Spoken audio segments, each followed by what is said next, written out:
नमस्कार। Current affairs के इस वीडियो में आपका स्वागत है। 16 और 17 अक्टूबर 2023 के हम लोग समाचारों को देखेंगे। तो सबसे पहले हम लोग जानते हैं आयुष्मान भव अभियान को। यह एक अंगदान से जुड़ा हुआ अभियान है और इसका थीम है अंगदान है जीवन दान। इसमें अब तक 80,000 से अधिक लोगों ने अपना अंगदान करने का प्रण लिया है। इसके अंतर्गत अब अंगदान में कौन कौन कर सकते हैं। जैसे कोई व्यक्ति मर जाता है तो उसके हृदय को दान किया जा सकता है, उसकी आंत का दान हो सकता है, अंगदान किडनी का दान हो सकता है, लीवर यकृत का दान हो सकता है, लंग्स यानी फेफड़े का दान हो सकता है, पेनक्रियाज अर्थात अग्नाशय का दान हो सकता है। और अगर जीवित व्यक्ति है तो वह भी बहुत कुछ दान कर सकता है। जैसे लोग अपनी एक किडनी दान कर सकते हैं, अपना लीवर का एक हिस्सा दान कर सकते हैं, फेफड़े का एक हिस्सा दान कर सकते हैं, अग्नाशय का एक हिस्सा दान कर सकते हैं, आंत का भी एक हिस्सा वो दान कर सकते हैं। तो कई चीज़ों को वो दान कर सकते हैं। इसके अलावा कई चीज़ें ऐसी हैं जो मृत और जीवित दोनों लोग व्यक्ति दान कर सकते हैं और ये चीज़ें जो है वो उत्तकों के अंतर्गत आती हैं। जैसे कॉर्निया, आँखों का कॉर्निया जो है वो अंधेपन को रोकने के लिए बहुत ही कारगर होता है। स्किन, त्वचा का भी दान हो सकता है। जैसे किसी को स्किन ड्राफ्टिंग करना हो तो कुछ हिस्से से लोग स्किन दान कर सकते हैं, शरीर के कुछ हिस्से से। हार्ट का वाल्व दान किया जा सकता है। वेंस यानी नसों का भी दान किया जा सकता है। हड्डी का दान किया जा सकता है। टेंडन यानी मांसपेशी और अस्थि को जो जोड़ है उसका दान किया जा सकता है, उसे ही टेंडन कहते हैं। यानी मांसपेशी और अस्थि का जोड़ जो है वह वाला हिस्सा है टेंडन। और लिगामेंट का भी दान किया जा सकता है, यह हड्डी और हड्डी को जोड़ता है।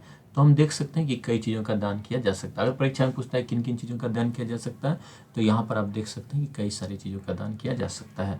और टेंडन और लिगामेंट क्या है यह भी परीक्षा में पूछा जा चुका है, तो आप यह भी याद रखेंगे। अब हम लोग जानते हैं कि लॉस एंजलिस ओलंपिक 2028 में कई सारे खेलों को शामिल किया गया है। ये भी याद रखना है कि लॉस एंजलिस ओलंपिक जो है कहाँ पर कब होंगे, 2028 में। लॉस एंजलिस कहाँ है? यह अमेरिका में है, यूनाइटेड स्टेट्स ऑफ अमेरिका में है। और हम लोग जानते हैं कि इस जो खेल शामिल हो रहे हैं उनमें खिलाड़ियों की संख्या कितनी है, क्योंकि ये बहुत महत्वपूर्ण है, कई बार परीक्षा में पूछा जा चुका है। बेसबॉल और सॉफ्टबॉल दोनों का एक ही संघ है और जो ओलंपिक कमेटी ने है उसने बेसबॉल और सॉफ्टबॉल को एक साथ नाम करके रखा है कि शामिल किया है। तो हो सकता है कि बेसबॉल पुरुषों के लिए शामिल किया जाए और सॉफ्टबॉल महिलाओं के लिए शामिल किया जाए, क्योंकि एक बार सॉफ्टबॉल महिलाओं के खेल के रूप में रखा गया था। तो 9 खिलाड़ी होते हैं बेसबॉल और सॉफ्टबॉल में, जरूर याद रखें। बेसबॉल में 9 खिलाड़ी और सॉफ्टबॉल में 9 खिलाड़ी। कैसे याद रहेगा?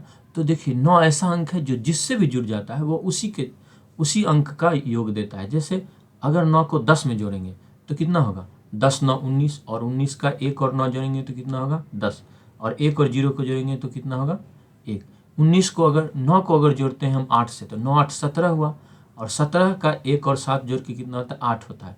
तो फिर से 8 पे ही पहुंच गए। तो 9 इतना सॉफ्ट है कि जिसके साथ वह जुड़ता है वह उसी का अर्थ देता है, उसी का अंक देता है, तो वह बेस अंक है यह। तो इसलिए बेसबॉल और सॉफ्टबॉल के 9 खिलाड़ी होते हैं। उसके बाद क्रिकेट के खिलाड़ी बताने की आपको ज़रूरत नहीं है, 11 खिलाड़ी होते हैं दोनों टीमों में। फ्लैग फुटबॉल, इसमें 5-5 खिलाड़ी होते हैं। फ्लैग फुटबॉल में कितने खिलाड़ी होते हैं? 5-5 खिलाड़ी होते हैं। तो फ्लैग फुटबॉल में 5-5 खिलाड़ी होते हैं। कैसे याद होगा? तो फ्लैग फुटबॉल में फुटबॉल है, फ्लैग है और फुटबॉल है। तो फुट में कितनी उंगलियां होती हैं? एक फुट में होती है 5 उंगलियां होती हैं। ठीक है, आप ऐसे याद रख सकते हैं। ठीक है, फ्लैग फुटबॉल में 5 खिलाड़ी होते हैं। फुटबॉल में यूँ तो 11-11 खिलाड़ी होते हैं, लेकिन फ्लैग फुटबॉल में 5-5 खिलाड़ी ही होते हैं। और एक और तरीके से आप लोग याद रख सकते हैं कि भारत का झंडा है। भारत के झंडे में 3 रंग होते हैं, केसरिया, बीच में श्वेत होता है और फिर नीचे हरा होता है, और नीले रंग की तिलियां होती है। तो 4 रंग यही हुआ। और एक जो जिस बांस में या जिस पाइप में वो झंडा लगेगा, जिस डंडे में वो झंडा लगेगा उसका रंग, तो 5 रंग होंगे। फ्लैग फुटबॉल में 5-5 खिलाड़ी होते हैं। फ्लैग यानी झंडा, इसलिए मैंने वह उदाहरण दिया आपके सामने। लैक्रोस में 10-10 खिलाड़ी होते हैं। लैक्रोस में कितने होते हैं? 10-10 खिलाड़ी होते हैं। याद रख लेना इसे, लैक्रोस 10-10। ठीक है। स्क्वैश जो है वह क्या है? वह एक व्यक्तिगत खेल है, इंडिविजुअल स्पोर्ट है। इसमें एक एक लोग भाग लेते हैं, कई बार 2-2 लोगों की भी टीम होती है।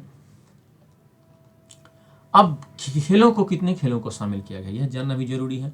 लॉस एंजलिस ओलंपिक में ओलंपिक कमेटी कहती है कि 5 ही खेलों को शामिल किया गया, लेकिन अगर आप नाम देखें तो बेसबॉल अलग खेल है और सॉफ्टबॉल अलग खेल है, थोड़ा सा नियम में अंतर है। तो 6 खेल होते हैं, लेकिन अगर ओलंपिक इंटरनेशनल ओलंपिक कमेटी ने 5 खेल कहा है तो परीक्षा में अगर पूछा जाता है तो हमें 5 में ही टिक लगाना है, क्योंकि उन्होंने जो सूची बताई है उसमें बेसबॉल ऑब्लिक सॉफ्टबॉल करके है। अब हम लोग जान लेते हैं कि 2021 में टोक्यो ओलंपिक खेलों में जो है ये बेसबॉल की वापसी हुई थी। उससे पहले 1992 से लेकर 2008 तक ये शामिल रहे थे ओलंपिक खेलों में बेसबॉल। सॉफ्टबॉल जो है 1996 में महिलाओं के खेल के रूप में ओलंपिक में शामिल हुआ था और 2012 के लंदन ओलंपिक्स पहले से हटा दिया गया था, टोक्यो ओलंपिक में से फिर से शामिल किया गया था। तो सॉफ्टबॉल भी टोक्यो ओलंपिक में था और आपको बेसबॉल भी टोक्यो ओलंपिक में था, उससे पहले ये नहीं था कई वर्षों तक। अब सॉफ्टबॉल और बेसबॉल में थोड़ा सा अंतर जान लेते हैं कि सॉफ्टबॉल और बेसबॉल जो है वो आपस में काफ़ी मिलते जुलते हैं और कुछ अंतर भी है। सॉफ्टबॉल बेसबॉल से ही विकसित हुआ है, लेकिन अंतर यह है कि गेंद को बेसबॉल में पिचर जो है कंधे को ऊपर से फेंकता है और सॉफ्टबॉल में कैसे फेंकता है, अंडर हैंड फेंकता है, नीचे से फेंकता है हाथ को। तो दूसरी ओर क्या है कि सॉफ्टबॉल का जो बॉल होता है वो सॉफ्ट होता है, थोड़ा नरम होता है, पीला होता है, जबकि बेसबॉल का बॉल जो होता है सफ़ेद होता है और कठोर होता है। तीसरा अंतर यह है कि जो दूरी होती है पिचर और बल्लेबाज के बीच, बैटर उसे कहते हैं कि बीच, वह है 43 फीट होती है। सॉफ्टबॉल में कम होती है, महिलाओं का खेल माना जाता था शुरू में, तो इसे कम रखा गया और बेसबॉल में 60 फीट 6 इंच रखा गया। तो यह नहीं पूछा जाएगा, केवल ये जानना जरूरी है कि एक बहुत बड़ा अंतर है कि इसमें एक ओवर हैंड फेंका जाता है, ऊपर से कंधे को ऊपर छोड़ते हुए फेंका जाता है, सॉफ्टबॉल में अंडर हैंड कंधे को नीचे करके फेंका जाता है। ठीक है,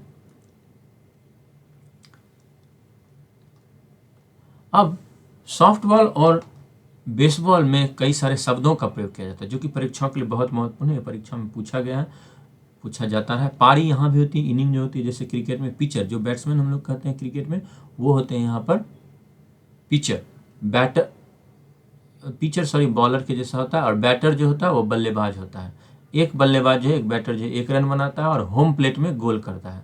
और होम रन होता है, होम रन परीक्षा में पूछा गया है कि किस खेल से संबंधित है, इसे तो आप जरूर याद रख लेंगे। ठीक है, इतना ही केवल याद रखेंगे, होम रन किस खेल से जुड़ा हुआ है तो वही काफ़ी होगा। तो होम रन में क्या होता है कि बल्लेबाज जो है गेंद को, जैसे क्रिकेट में छक्का मार देते हैं, उसी तरह से जो बाउंड्री होता है उससे बाहर गेंद को फेंक देता है और फिर दौड़कर होम प्लेट तक पहुंच जाता है, तो वो जो इसको कहते हैं होम रन। सॉफ्टबॉल में और बेसबॉल में 27 मीटर के विपरीत 18 मीटर के बीच छोटे आयाम खेल होते हैं, इतना इंपॉर्टेंट नहीं है, इसे पढ़ना भी जरूरी नहीं है। तो सॉफ्टबॉल को हार्ड बॉल से और बेसबॉल को सॉफ्टबॉल को सॉफ्ट बॉल से और बेसबॉल को हार्ड बॉल से खेला जाता है। सॉफ्टबॉल 9 पारियों का खेल है, 9 इनिंग का खेल होता है और बेसबॉल 7 पारी का है। ठीक है, सॉफ्टबॉल में 9 इनिंग होती हैं और बेसबॉल में 7 इनिंग्स होती हैं। और बेसबॉल जो है संयुक्त राज्य अमेरिका का राष्ट्रीय खेल है, यूएसए का राष्ट्रीय खेल है। अब हम लोग आईसीसी के बारे में जान लेते हैं, क्योंकि क्रिकेट शामिल हुआ है। तो इसके अध्यक्ष हैं ग्रेग बार्कले, 108 सदस्य हैं इसमें और 12 पूर्ण सदस्य हैं। 108 सदस्य हैं, ये याद रखना है, और 12 जो है पूर्ण सदस्य और बाकी 96 जो वो है एसोसिएट सदस्य। इसका मुख्यालय कहाँ है, वह है दुबई में, जो कि यूनाइटेड अरब एमिरेट्स में है, संयुक्त अरब अमीरात में है। अब फ्लैग फुटबॉल में क्या होता है, फ्लैग फुटबॉल में कमर के नीचे फ्लैग लगे होते हैं कमर में बेल्ट के साथ, और उसी को खिलाड़ी जो हैं उसी को खींचते हैं। अगर किसी विपक्षी खिलाड़ी ने खींच लिया तो वही खेल में जो है विजय का चिन्ह होता है। जैसे देखिए यहाँ पे आप देख सकते हैं कि फ्लैग लगे हुए हैं खिलाड़ियों के, कमर पे एक ब्लैक बेल्ट लगा, उसमें कई सारे फ्लैग लगे हैं और इसी को जो है बॉल की बजाय जो है वो फ्लैग को ही छीनने में लगे रहते हैं, फिर फ्लैग को ही खींचने में लगे रहते हैं। ये है लैक्रोस। लैक्रोस में एक स्टिक होता है, उसमें एक जाली लगी हुई थी और इसी की मदद से बॉल को भी ले जाना है और इसी की मदद से बॉल को ले जाकर गोल जैसा एक होता है उसमें डालना रहता है। अब हम लोग जान लेते हैं global maritime India summit. Global maritime India summit का आयोजन हो रहा है मुंबई में यह क्या हो रहा है, यहाँ पे जो समुद्री क्षेत्र के प्रमुख मुद्दों की चर्चा की जाएगी, वहाँ पर विचार विमर्श होगा। जैसे तटीय शिपिंग की क्या स्थिति है, उसकी कैसे मरम्मत हो, रिसाइकलिंग हो, समुद्री पर्यटन के बारे में, समुद्री सुरक्षा इत्यादि विषयों पर यहाँ चर्चा होगी। तो आपको यही याद रखना है कि ये कहाँ पर हो रहा है, तो ये मुंबई में हो रहा है। अब बिम्स्टेक के जो है स्टेक होल्डर्स इसमें मैरीटाइम समिट में भाग लेने जा रहे हैं, तो बिम्स्टेक के बारे में जानना जरूरी है। बिम्स्टेक का फुल फॉर्म हुआ bay of Bengal initiative for multi sectoral technical and economic cooperation. ये जरूर याद रखना है एब्रीविएशन का full form, bay of Bengal initiative for multi sectoral technical and economic cooperation, BIMSTEC. बहुक्षेत्रीय तकनीकी और आर्थिक सहयोग के लिए बंगाल की खाड़ी पहल। यह है क्या, क्षेत्रीय संगठन, यानी बंगाल की खाड़ी के चारों ओर जो देश हैं उन्हीं का यह संगठन। इसकी स्थापना 1997 में हुई थी। उस समय इसका नाम था बिस्टेक, क्योंकि उसमें देश जो थे उनके नाम के एब्रीविएशन को रखा गया था। Bangladesh, India, Sri Lanka, Thailand economic cooperation इसका नाम था। बाद में इसमें अन्य देशों को भी शामिल किया गया। इससे जैसे म्यांमार को शामिल कर लिया गया, उसके बाद आपको भूटान को शामिल किया गया, नेपाल को शामिल किया गया, और इससे के बाद इसके नाम को bay of Bengal initiative for multi sectoral technical and economic cooperation कर दिया गया, बिम्स्टेक कर दिया गया। अभी जो है इसमें कुल 7 जो है सदस्य देश हैं। ठीक है, इसके सदस्यों की संख्या कितनी है, 7 है। यह भी महत्वपूर्ण है, जरूर याद रखेंगे। अब यहाँ पे हम लोग देख सकते हैं कौन कौन से देश हैं। तो आप देखिए बिम्स्टेक में 20 हो गया, बांग्लादेश है ही। कौन कौन से देश क्रम से हैं हम उसी को देखेंगे। तो भारत भी शामिल था, रहा है शुरू से ही। उसके बाद श्रीलंका रहा है, बिस्टेक था जब, तो थाईलैंड रहा है, और फिर बिस्टेक इसी के नाम था Bangladesh, India, Sri Lanka, Thailand economic cooperation. ठीक है, फिर म्यांमार शामिल हो गया तो बिम्स्टेक हुआ, और उसके बाद फिर नेपाल और भूटान जब शामिल हो गए तो इसका जो एब्रीविएशन का फुल फॉर्म है वो वही बदल दिया गया। बिम्स्टेक तो रखा गया लेकिन उसका नाम बदल दिया गया। बाद में नेपाल और भूटान भी इसमें शामिल हुए। और ये सभी देश जो आप देख सकते हैं कि बे ऑफ बंगाल, ये बंगाल की खाड़ी जो है इसके ही आसपास है। अब कहिएगा नेपाल और भूटान तो नहीं है, लेकिन नेपाल भूटान जो है बंगाल की खाड़ी से ही पर ही निर्भर है, क्योंकि वहाँ से जो है अब जो भी उनका आयात निर्यात होता है वो यहीं से जाता है, भारत के लैंड रूट के माध्यम से जाता है। अब बिम्स्टेक के जो महासचिव हैं उनका नाम है तेंजिन लेकपैल। अब हम लोग जान लेते हैं एनडीए मैराथन के बारे में। एनडीए मैराथन जो है राष्ट्रीय रक्षा अकादमी खड़गवासला पुणे में स्थित है। उसके 75 साल पूरे होने के उपलक्ष्य में किया गया है। ये जो है एनडीए मैराथन में एनडीए के परिसर के भीतर ही मैराथन का आयोजन किया गया था। ठीक है, तो यहाँ महत्वपूर्ण याद रखना है आपको कि राष्ट्रीय रक्षा अकादमी नेशनल डिफेंस एकेडमी कहाँ पर है, तो खड़गवासला पुणे में है। इसके 75 साल पूरे हो गए, इसलिए परीक्षा में पूछे जाने की काफ़ी संभावना है। अब हम लोग जान लेते हैं व्हाइट केन दिवस। व्हाइट केन दिवस क्या होता है, तो देखिए नेत्रहीन और दृष्टिबाधित लोगों को आपने देखा होगा कि स्टिक लेकर चलते हैं, जिसे मोड़ कर वो रख भी लेते हैं, तो उसे ही कहते हैं व्हाइट केन। केन का मतलब शुगर केन मत समझ लीजिएगा, व्हाइट होता है, उजले कलर का होता है, इसलिए उसे व्हाइट केन कहते हैं। इसे यह दिवस जो है प्रति वर्ष 15 अक्टूबर को मनाया जाता है, और इसका उद्देश्य ये है कि विकलांग लोगों के लिए जो उनका पहुंच है और उनके समावेश को बढ़ाना और उनके साथ कैसा व्यवहार किया जाए इसके प्रति लोग जागरूक हो, ताकि उनके साथ अच्छा व्यवहार करें।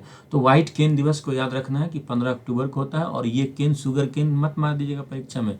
व्हाइट केन का मतलब है या कोई बीमारी है ऐसा मत मार दीजिएगा। व्हाइट केन का मतलब है कि नेत्रहीन लोगों को सशक्त करने से संबंधित एक दिवस मनाया जाता है। ठीक है, क्योंकि उनका स्टिक जो होता है व्हाइट होता है, इसलिए। अब हम लोग जान लेते हैं गगनयान मिशन के बारे में। तो इसे जो आप देख रहे हैं ये है व्योममित्र। ये गगनयान मिशन क्या है, वो भारत का मानव अंतरिक्ष उड़ान कार्यक्रम है, ह्यूमन स्पेस फ्लाइट प्रोग्राम है। इसके तहत भारत यह इरादा रखता है कि वह भारतीय अंतरिक्ष यात्रियों को, जिसे गगनॉट का नाम दिया गया है, उन्हें कहाँ भेजेगा, अंतरिक्ष में भेजेगा। और ये व्योममित्र जो है, जो इस आप महिला को देख रहे हैं, यह एक क्या है, ह्यूमनॉइड रोबोट है। यह रोबोट जो है वह इन गगन यात्रियों के साथ, गगनॉट्स के साथ अंतरिक्ष में जाएगा। तो गगनयान क्या है, वह भारतीय व्यक्ति को अंतरिक्ष में भेजने का, भारतीय अंतरिक्ष यात्री को अंतरिक्ष में भेजने का एक कार्यक्रम है। और व्योममित्र क्या है, वो एक रोबोट है। ह्यूमनॉइड का अर्थ हुआ ह्यूमन के आकार का रोबोट, ह्यूमन के जैसा, मानवों के जैसा दिखने वाला एक रोबोट। ठीक है, अब आयुर्वेद दिवस के बारे में हम लोग जान लेते हैं। तो आयुर्वेद दिवस जो है हर वर्ष धन्वंतरी जयंती के दिन मनाया जाता है, दिवाली के आसपास होता है। इस बार 10 नवंबर को मनाया जाएगा और इसका थीम होगा आयुर्वेदा फॉर वन हेल्थ, एक स्वास्थ्य के लिए आयुर्वेद। और इसे वैश्विक रूप से मनाए जाने की योजना है और विभिन्न मंत्रालय जो इसके लिए सहयोग करें। तो आयुर्वेद दिवस अगर पूछेगा तो आप धन्वंतरी जो थे आयुर्वेद के देवता माने जाते हैं, उनके ही जन्मदिन पर यह मनाया जाता है। तो आयुर्वेद दिवस का थीम क्या है? वह है Ayurveda for one health. One का अभी चल रहा है एक पूरा G20 से ही देख रहे हैं आप। तो ये आयुर्वेदा फॉर वन हेल्थ याद रखना आसान है। अब हम लोग जान लेते हैं विझिंजम अंतर्राष्ट्रीय बंदरगाह के बारे में। ये केरल के तिरुवनंतपुरम के नज़दीक एक शहर है, वहीं पर है विझिंजम। विझिंजम में क्या हुआ है कि पहली बार एक मालवाहक पोत जिसका नाम है जेनहुआ, चाइनीज मालवाहक पोत है, वो वहाँ पर जेनहुआ 15 जो है वहाँ पर लंगर डाला है उसने। और इस पोर्ट का विकास हुआ है लैंडलॉर्ड पोर्ट मॉडल से। इस पोर्ट का विकास किया है अदानी पोर्ट कंपनी ने। और इसके लिए बहुत एक इंटरेस्टिंग कहानी है इसमें कि इस पोर्ट के लिए जब शुरू में कांग्रेस की सरकार थी उसने आवेदन दिया, उसने आवेदन नहीं बल्कि उसने एक टेंडर फ्लोट किया।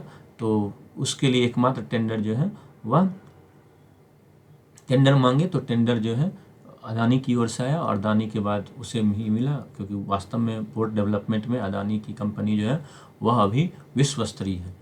तो जैसे मिस्र में भी वो पोर्ट डेवलप कर रहे हैं। तो फिर जो कांग्रेस की सरकार थी और विपक्ष में थी कम्युनिस्ट लोग थे, कम्युनिस्ट पार्टियां थी, तो उन्होंने कहा कि कुछ गड़बड़ हो गया। फिर कुछ दिन समय बाद कम्युनिस्ट की सरकार आई अगले चुनाव में जीतकर, तो उन्होंने जांच पड़ताल बैठाई और फिर देखा कि अरे ये तो कुछ दिक्कत नहीं है, कहीं कुछ नहीं पकड़ाया। तो फिर अब दोनों ये लगे हैं कि हमने करवाया, हमने यह करवाया। ठीक है, तो अदानी को गाली सभी देते हैं, लेकिन काम जब पड़ता है तो अदानी को खोजते हैं ये लोग। ऐसा होता है सबके साथ। तो लैंडलॉर्ड पोर्ट मॉडल क्या होता है? कम्युनिस्ट भी खोज रहे हैं और कांग्रेसी भी खोज रहे हैं और दोनों वाहवाही लूट रहे हैं कि हमने जो है यहाँ पर एक अंतर्राष्ट्रीय बंदरगाह का विकास कर दिया और अब जो है यहाँ से ट्रांसशिपमेंट हो पाएगा।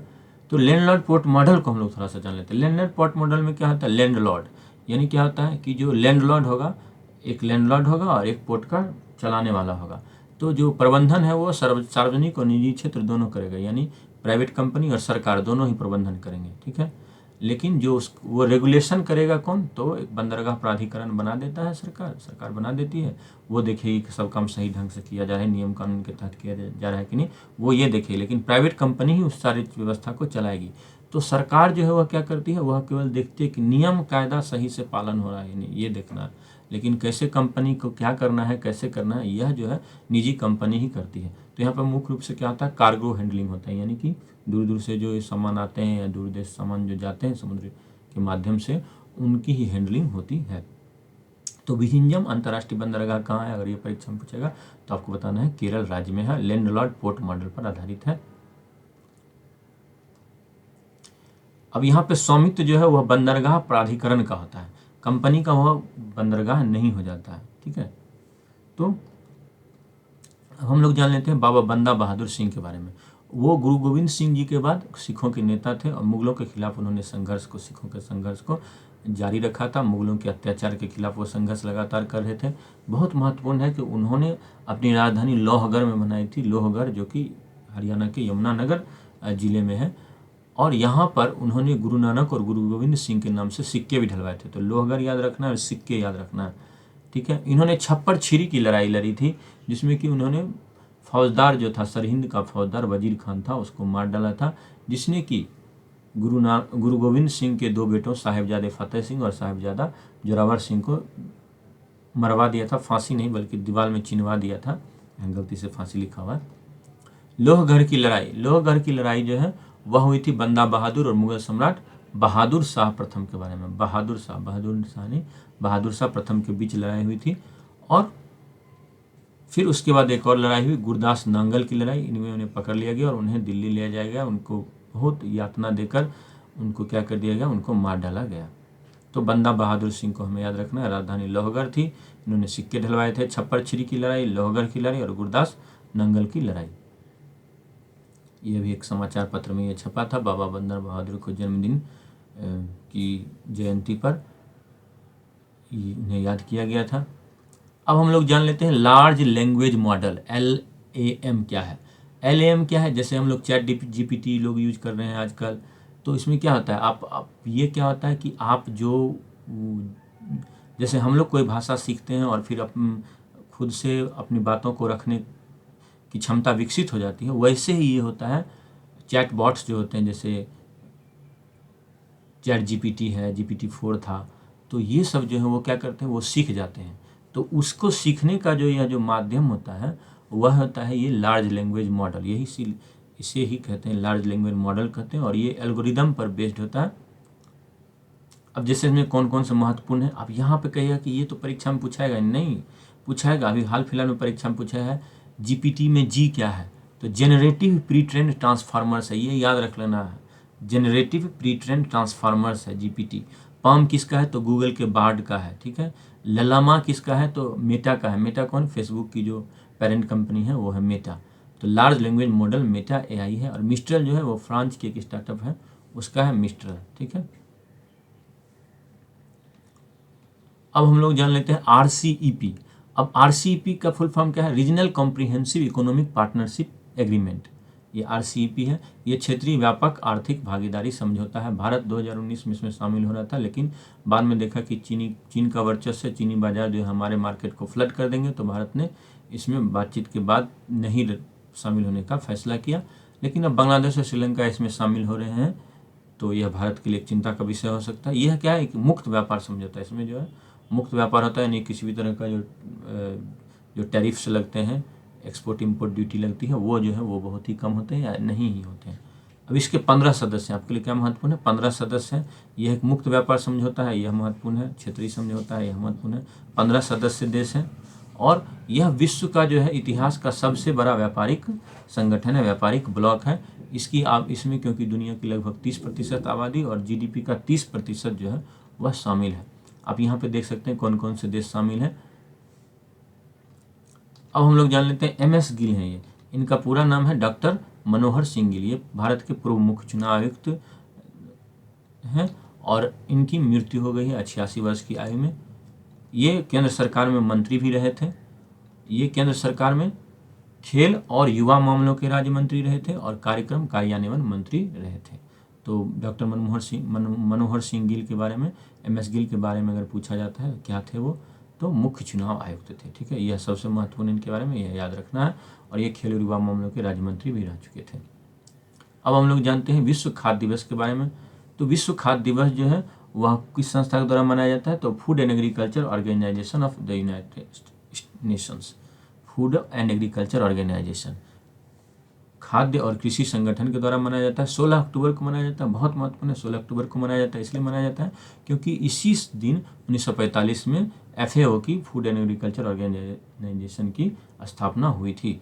खाद्य और कृषि संगठन की स्थापना हुई थी इसी दिन 1945 में, और 1981 से यह मनाया जा रहा है। इस वर्ष का जो थीम है वह बहुत महत्वपूर्ण है आपके लिए। इस वर्ष का थीम है जल ही जीवन है, जल ही भोजन है।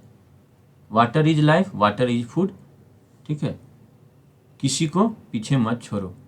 Water is life, water is food, leave no one behind. इसका मुख्यालय कहाँ, वह भी बहुत महत्वपूर्ण आपके लिए, वह है रोम, इटली में, ठीक है। अगर भूखे रहते हैं तो लोग क्या होंगे, रोम खड़े हो जाएंगे, नहीं भूखे प्यासे रहने पर। तो विश्व खाद्य संगठन जो भोजन है, खाद्य फूड, तो इसका मुख्यालय कहाँ है, रोम में है, ठीक है। इडली भी लिखा हुआ इटली है, तो इडली इससे भी आप याद रख सकते हैं, इडली, ठीक है। तो फूड रोम क्या मांगे, इडली फूड मांगे, तो फूड एग्रीकल्चर ऑर्गेनाइजेशन का मुख्यालय कहाँ पर है, रोम में है। याद रहेगा, जरूर याद रहना चाहिए। और 1945 में हुआ था, ठीक है, जब द्वितीय विश्व युद्ध समाप्त हुआ था। उसके बाद क्यों, क्योंकि लोग को क्या हो गया था उस समय बहुत सारे लोग जो भी इससे प्रभावित हुए थे युद्ध से, और खाने की समस्या आ रही थी। अब SDG गोल, सस्टेनेबल डेवलपमेंट गोल 2 जो है वह क्या, सतत विकास लक्ष्य 2 जो है वह क्या है, 0 हंगर, यानी एकदम भूख की समाप्ति, कोई नहीं रहेगा भूखा, ठीक है। यह है SDG 2। ये याद रखना है कि सस्टेनेबल डेवलपमेंट गोल 2 जो है वह है कोई भूखा नहीं रहेगा, 0 हंगर। अब 17 सस्टेनेबल डेवलपमेंट गोल हैं, इसके बारे में एक बार और भी चर्चा की थी मैंने। पहला तो ये है कि गरीबी नहीं होनी चाहिए, दूसरा है भूखा नहीं होना चाहिए, तीसरा स्वास्थ्य है, फिर शिक्षा है, फिर लैंगिक समानता है, इस तरह से अलग अलग है। और इसका है 2030 का एजेंडा है। 2015 में सस्टेनेबल डेवलपमेंट गोल को, सतत विकास लक्ष्यों को संयुक्त राष्ट्र के सदस्य राज्यों के द्वारा अपनाया गया था और इसका उद्देश्य ये था कि 2030 तक जो है लोगों के लिए, जो इस पृथ्वी पर रहने वाले लोग हैं उनके और इस ग्रह के लिए भी अच्छा जो है, जो भी उसकी समृद्धि के लिए अच्छा हो, सुख शांति के लिए हो, उस पर उसके लिए एक एजेंडा बनाया जाए, एक कार्यों की सूची बनाई जाए। एजेंडा क्या है? काम कार्यों की सूची बनाया जाए कि कैसे कैसे कब कब क्या करना है। तो उसी का ये एजेंडा है SDG, सस्टेनेबल डेवलपमेंट गोल्स। यह क्या है? एक ब्लूप्रिंट प्रदान करता है कि विश्व की क्या दिशा होनी चाहिए। तो ये सब बता रहा है कि विश्व की दिशा क्या होनी चाहिए। विश्व की दिशा होनी चाहिए कि कोई जो है वह भूखा नहीं रहे, सबको शिक्षा मिले, सब स्वस्थ हों, स्त्री और पुरुष में समानता हो, साफ पानी मिले, बहुत कुछ है। 17 सस्टेनेबल डेवलपमेंट गोल में से परीक्षा में पूछा जा सकता है सतत विकास लक्ष्यों की संख्या कितनी है, तो 17 है। 2030 तक इन्हें पाने का लक्ष्य है। ठीक है, अब विश्व खाद्य पुरस्कार के बारे में जान लेते हैं। जब हम लोगों ने विश्व खाद्य संगठन के बारे में जाना, तो विश्व खाद्य पुरस्कार की शुरुआत की थी नॉर्मन बोरलॉग ने, जिनके बारे में एक बार और मैंने बताया था। MS स्वामीनाथन के बारे में जब मैं बता रहा था एक वीडियो में, तो 1986 में इसकी स्थापना की और 1987 में पहला जो पुरस्कार मिला था वह MS स्वामीनाथन को मिला था। 2023 का विश्व खाद्य पुरस्कार हेदी कुहन को मिला है, जो अमेरिका की हैं और वो एक संस्था चलाती हैं, रूट्स ऑफ पीस नाम की संस्था चलाती हैं। और इस संस्था का उद्देश्य क्या है? इस संस्था का विजन है कि जो लैंड माइंस होते हैं, विश्व युद्ध प्रभावित देशों में, युद्ध प्रभावित क्षेत्रों में क्या होते हैं? माइंस होते हैं, बारूद बिछा दिया जाता है। तो उससे क्या होता है? लोगों को पैर पड़ता है, कभी कोई खेती करने गया, कोई काम करने गया, पैर पड़ा और फिर उसको घायल होना पड़ता है। तो वैसे माइंस को क्या करना? वाइंस में बदल देना है, यानी बारूद सुरंगों की जगह जो है क्या करना है? वहाँ पर खेती करना है, वहाँ पर अंगूर की खेती या और दूसरे जो है कृषि कार्य करने हैं। तो इनका विजन बहुत ही अच्छा है, बारूदी सुरंगों को लताओं में बदलने का दृष्टिकोण है, की दृष्टि है इनकी। तो याद रखना है, हेदी कुहन को याद रखना है। विश्व खाद्य पुरस्कार 2023 इन्हें दिया गया है, रूट्स ऑफ पीस की संस्थापक है। अब हम लोग जान लेते हैं एक बहुत महत्वपूर्ण व्यक्ति को, पैट्रिक डी स्ट्रेसी।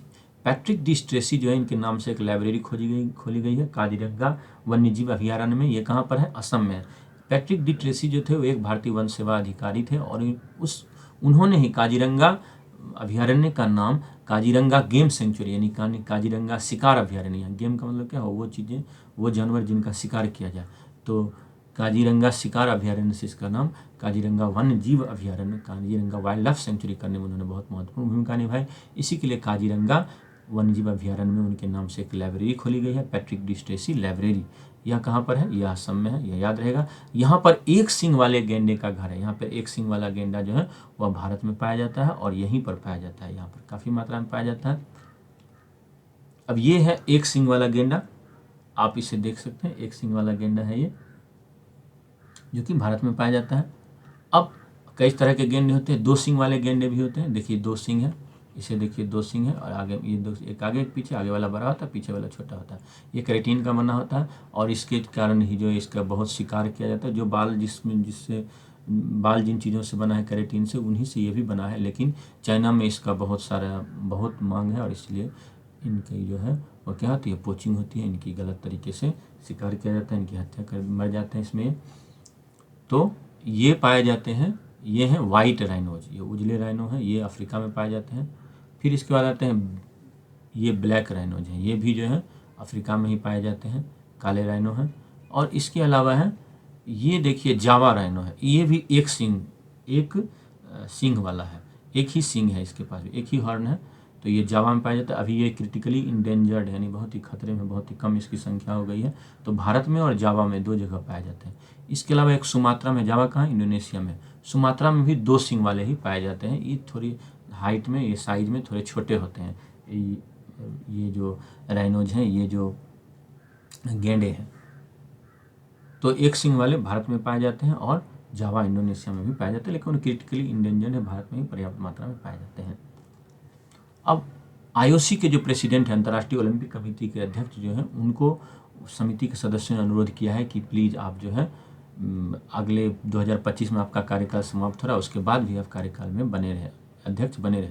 लेकिन क्या है, अध्यक्ष का कार्यकाल जो है 4 वर्ष का ही होता है और चार्टर में यह लिखा हुआ है कि कोई भी अध्यक्ष जो है वह 3 बार ही इसके लिए निर्वाचित हो सकता है, यानी 12 साल ही रह सकता है। तो 2013 में वो चुने गए और 13, 12, 25 में उनका कार्यकाल समाप्त हो जाएगा। लेकिन सदस्यों ने अंतर्राष्ट्रीय ओलंपिक समिति के अध्यक्ष जो अभी थॉमस बाक, उनको कहा है कि आप अध्यक्ष जो है आगे भी बने रहें और इसके लिए चार्टर में जो भी संशोधन करने की जरूरत है वो संशोधन करें। तो कार्यकाल कितना होता है इंटरनेशनल ओलंपिक कमेटी के अध्यक्ष का? वो होता है 4 वर्ष का। ठीक है, कितने वर्ष का होता है? 4 वर्ष का। अमेरिका के राष्ट्रपति का भी कार्यकाल कितने वर्ष का होता है?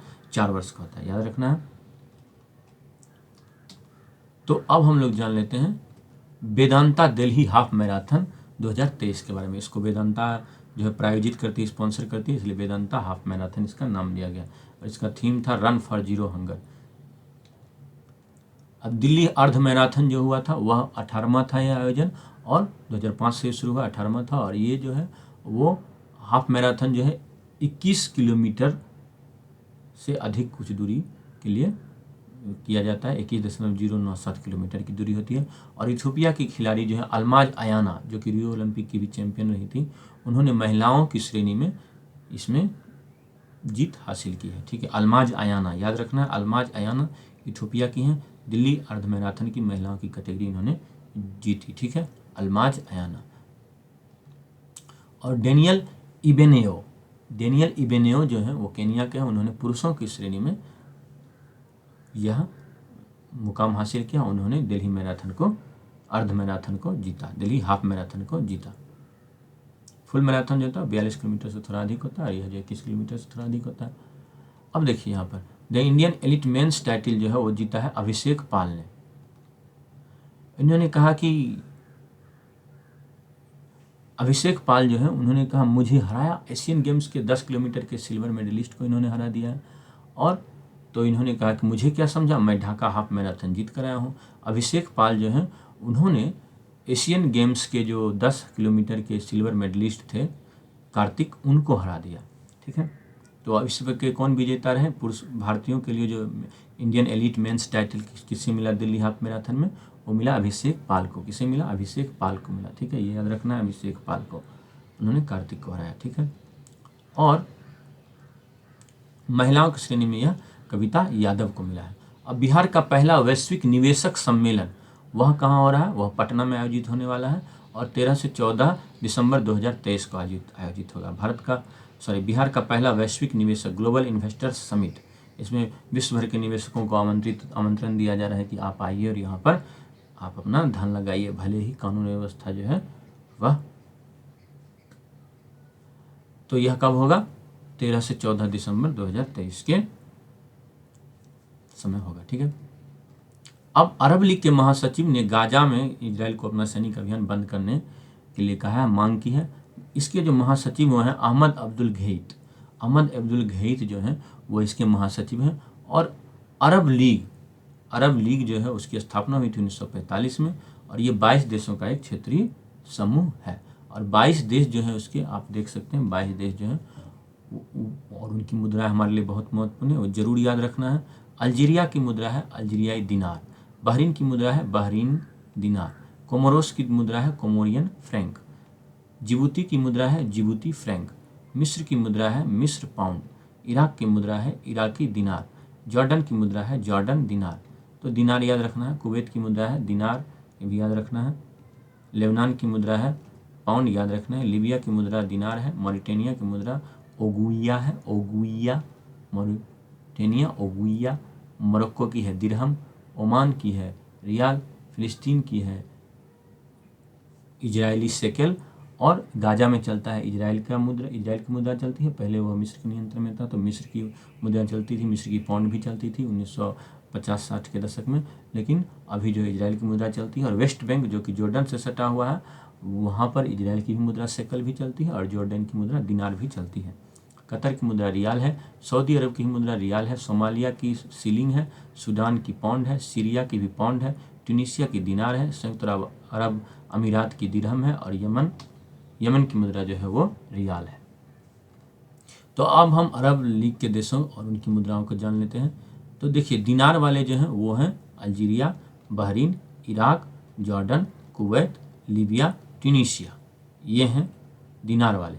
और पाउंड वाले जो हैं लेबनान, मिस्र, सूडान, सीरिया। मॉरिटेनिया का अलग ही है, मॉरिटानिया का है ओगुइया। फिलिस्तीन की मुद्रा हम लोगों ने चर्चा की, गाजा में चलता है शेकल और वेस्ट बैंक में चलता है शेकल और इसके साथ साथ जॉर्डन का दिनार। सोमालिया की मुद्रा हम लोगों ने देखा था शीलिंग है, सोमालिया की शीलिंग है, याद रखना है। सोमालिया की क्या है? शीलिंग है। और संयुक्त अरब अमीरात की मुद्रा क्या है? दिरहम। यहाँ पे दिरहम है संयुक्त अरब अमीरात की मुद्रा, और मोरक्को की भी मुद्रा जो है वह दिरहम ही है। तो दो की दिरहम है, यूएई और मोरक्को, यूएई और मोरक्को की। ओमान की रियाल है, कतर की रियाल है, सऊदी अरब की रियाल है, और यमन की मुद्रा जो है वो भी रियाल है। तो ओमान, कतर, सऊदी अरब और यमन, ठीक है, उसकी मुद्रा जो है वो रियाल है। ओस का तरमन, ओस का मन, ओस का मन भी ऐसे करके याद रख सकते हैं, तो रियाल ही है इन सब की मुद्रा। कोमोरोस की मुद्रा जो है वो फ्रैंक है और जिबूती की मुद्रा भी फ्रैंक है। अब यहाँ पे हम लोग देख सकते हैं कि ये कौन कौन से देश है जो इसमें शामिल है। तो आप देख सकते हैं मॉरिटेनिया है, मोरक्को, अल्जीरिया, ट्यूनीशिया, लीबिया, मिस्र, Sudan, Djibouti, Somalia, Yemen, Oman, UAE, संयुक्त अरब अमीरात, कतर, बहरीन, कुवैत, इराक। यहाँ पे ध्यान देना, ईरान नहीं है, ऑप्शन में रहेगा कौन सा शामिल नहीं है, ईरान को मत कर दीजिएगा, ठीक है। और ईरान में अरबी नहीं बोली जाती है, इसलिए ईरान नहीं है। ईरान में क्या बोली जाती है? फारसी बोली जाती है। सीरिया है, लेबनान है, इजराइल लिखा हुआ है, तो यहाँ पे जो फिलिस्तीन है वो है, जॉर्डन है। तो ये सारे देश शामिल हैं, सऊदी अरब है। इसके अलावा एक और देश शामिल है, उसका नाम है कोमोरोस। यहाँ पर है कोमोरोस, वो मोजम्बिक, ये जो मोजम्बिक और मेडागास्कर ये दोनों के बीच में है। यहाँ पर कोमोरोस छोटा सा है, बहुत छोटा सा देश है। तो अब हम इन देशों की राजधानी को भी जान लेते हैं। अल्जीरिया की राजधानी क्या है? वो है अल्जीयर्स। बहरीन की मनामा, कोमोरोस की मोरोनी, जिबूती की जिबूती है, मिस्र की काहिरा, इराक की बगदाद, जॉर्डन की अम्मान, कुवैत की कुवैत सिटी, लेबनान की बेरूत, लीबिया की त्रिपोली, मॉरिटेनिया की नोआकचोट, मोरक्को की रबात, ओमान की मस्कट, फिलिस्तीन की यरूशलेम पर वो दावा करते हैं, इजराइल हालांकि देगा नहीं। रमल्ला है, कतर की दोहा, वेस्ट बैंक में है रमल्ला, कतर का दोहा, सऊदी अरब का रियाद, और सोमालिया का मोगादिशु, सूडान का खार्तूम, सीरिया का दमिश्क, ट्यूनीशिया का ट्यूनिस, और संयुक्त अरब अमीरात का अबू धाबी और यमन का सना है। तो आप देख सकते हैं कि इन सब देशों का जो है वो राजधानी ये जरूर याद रखना है। अब हम लोग जान लेते हैं डेनियल नोबोआ के बारे में। डेनियल नोबोआ जो है, ये है डेनियल नोबोआ। डेनियल नोबोआ जो है वो इक्वाडोर के राष्ट्रपति निर्वाचित हुए हैं, और ये इक्वाडोर के सबसे कम उम्र के अब तक के राष्ट्रपति हैं। इक्वाडोर के बारे में अगर हम लोग देखें तो इक्वाडोर दक्षिण अमेरिका का एक देश है। यहाँ पे आप देख सकते हैं दक्षिण अमेरिका का देश है, कोलंबिया और पेरू के से सटा हुआ देश है। और इधर जो है इसके क्या है, इधर इसके है प्रशांत महासागर, इधर तो अटलांटिक महासागर, प्रशांत महासागर के तट का देश है। इसकी पेरू से लंबी लड़ाई भी चली थी, तो इक्वाडोर पेरू के नज़दीक है, याद रहेगा। और इक्वाडोर की राजधानी है क्विटो, क्विटो याद रखना है, क्विटो है, ठीक है, क्विटो है। देखिए इन्होंने हाथ पकड़ रखा है कि क्विट नहीं करें, हाथ को क्विट मतलब है छोड़ना। और मुद्रा, मुद्रा क्या है? वो है अमेरिकी डॉलर है। बहुत महत्वपूर्ण है कि यहाँ पर अमेरिका का ही डॉलर चलता है, इक्वाडोर की कोई अपनी मुद्रा नहीं चलती है। और यहाँ पर है कि गैलापागोस द्वीप, गैलापागोस आइलैंड है, आर्कीपेलागो है, कई सारे आइलैंड हैं यहाँ पर। तो इसके बारे में हम लोग थोड़ा सा जान लेते हैं।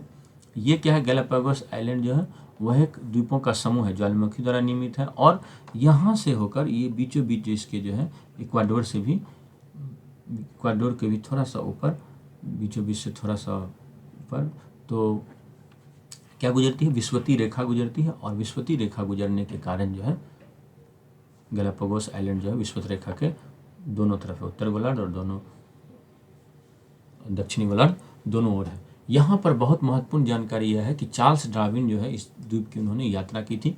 उनके जहाज का नाम था HMS बीगल, याद रखना है HMS बीगल, ठीक है, HMS बीगल, ठीक है। इससे चार्ल्स डार्विन ने वहाँ यात्रा की थी, और वहाँ पर अलग अलग द्वीपों को उन्होंने देखा कि एक ही प्रकार के जानवर हैं लेकिन थोड़ा थोड़ा अंतर हो रहा है। तो उन्होंने कहा कि अलग अलग आइलैंड में रहने के कारण जो है, लंबे समय से अलग अलग आइलैंड में रहने के कारण उन्होंने क्या किया है, वो पर्यावरण के साथ अनुकूलित हो गए हैं। और यह जो प्रक्रिया है वह कहलाती है नेचुरल सेलेक्शन।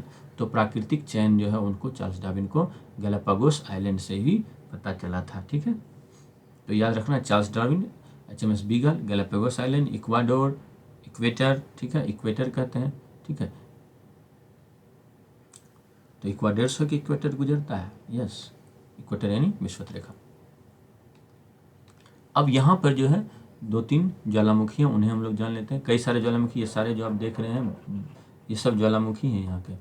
तो कोटोपक्सी जो है वह बहुत यहाँ का सक्रिय ज्वालामुखी है। और माउंट चिम्बोराजो जो कि समुद्र तल से 6000 मीटर से अधिक ऊंचा है, वह इक्वेडर का सबसे ऊंचा पर्वत है और पृथ्वी का भी क्या है, वो केंद्र से सबसे दूर स्थित बिंदु है। माउंट एवरेस्ट पृथ्वी के केंद्र से सबसे दूर स्थित बिंदु नहीं है, बल्कि क्या है, माउंट चिम्बो राजो है। ठीक है, तो इसका कारण क्या है? इसका कारण यह है कि पृथ्वी घूर्णन करती है और घूर्णन करने के कारण उस पर क्या लगता है, सेंट्रीफ्यूगल फोर्स लगता है, अपकेंद्रीय बल लगता है। और इसके कारण पृथ्वी का आकार जो हुआ क्या हो जाता है, ऑब्लेट एलिप्सॉइड हो गया, यानी बीच से जो फुला हुआ हो जाता है, बीच से फुला हुआ, पेट के पास से फुला हुआ इधर दोनों तरफ बाएं दाएं।